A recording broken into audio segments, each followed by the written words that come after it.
The Gospel of Mark, chapter 4. The Gospel of Mark, chapter 4, verse by verse, chapter by chapter. We will go through the entire New Testament. Then we'll flip over to the Old Testament.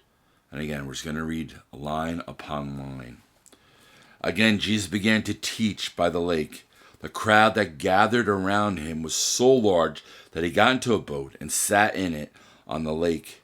While all the people were along the shore at the water's edge, he taught them many things by parables. And in his teaching said, "Listen, a farmer went out to sow his seed. As he was scattering the seed, some fell along the path, and the birds came and ate it up. Some fell on rocky places where it did not have much soil.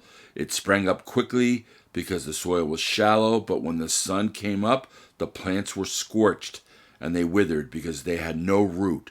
Other seed fell among thorns, which grew up and choked the plants, so that they did not bear grain. Still, another seed fell on good soil. It came up, grew, and produced a crop, multiplying 30, 60, or even 100 times." Then Jesus said, "He who has ears to hear, let him hear."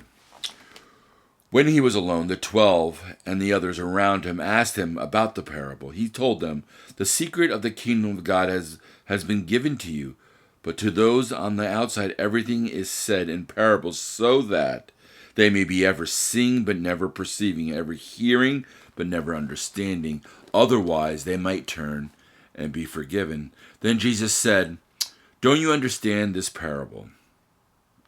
How then will you understand any parable? The farmer sows the word. Some people are like seed along the path where the word is sown. As soon as they hear it, Satan comes, takes it away, and the word that was sown in them. Others, like seed sown on rocky places, hear the word and at once receive it with joy. But since they have no root, they last only a short time. When trouble or persecution comes because of the word, they quickly fall away. Still others, like seed sown among thorns, hear the word, but the worries of this life, the deceitfulness of wealth, and the desires of other things come in and choke the word, making it unfruitful. Others, like the seed sown on good soil, hear the word, accept it, and produce a crop 30, 60, or even 100 times what was sown." He said to them, "Do you bring in a lamp to put it under a bowl or a bed? Instead, don't you put it on its stand? For whatever is hidden is meant to be disclosed, and whatever is concealed is meant to be brought out into the open. If anyone has ears to hear, let him hear. Consider carefully what you hear." He continued, "With the measure you use, it will be measured to you, and even more. Whoever has will be given more. Whoever does not have, even what he has will be taken from him." He also said, "This is what the kingdom of God is like. A man scatters seed on the ground night and day. Whether he sleeps or gets up, the seed sprouts and grows.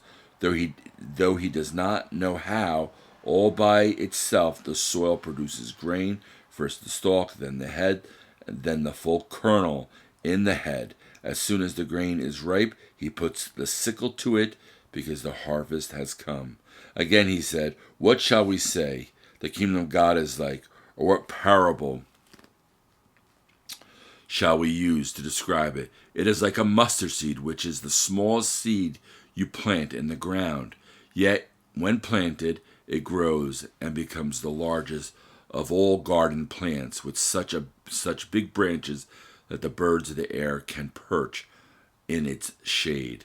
With many similar parables, Jesus spoke the word to them as much as they could understand.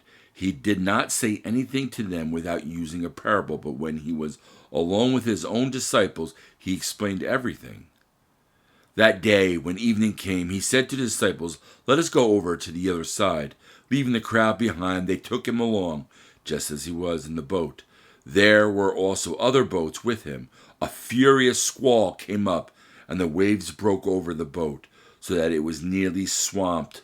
Jesus was in the stern, sleeping on a cushion. The disciples woke him and said to him, "Teacher, don't you care if we drown?" He got up, rebuked the wind, and said to the waves, "Be quiet, be still." Then the wind died down, and it was completely calm. He said to the disciples, "Why are you so afraid?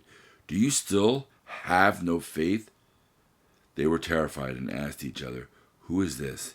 Even the wind and the waves obey him." Mark chapter 4.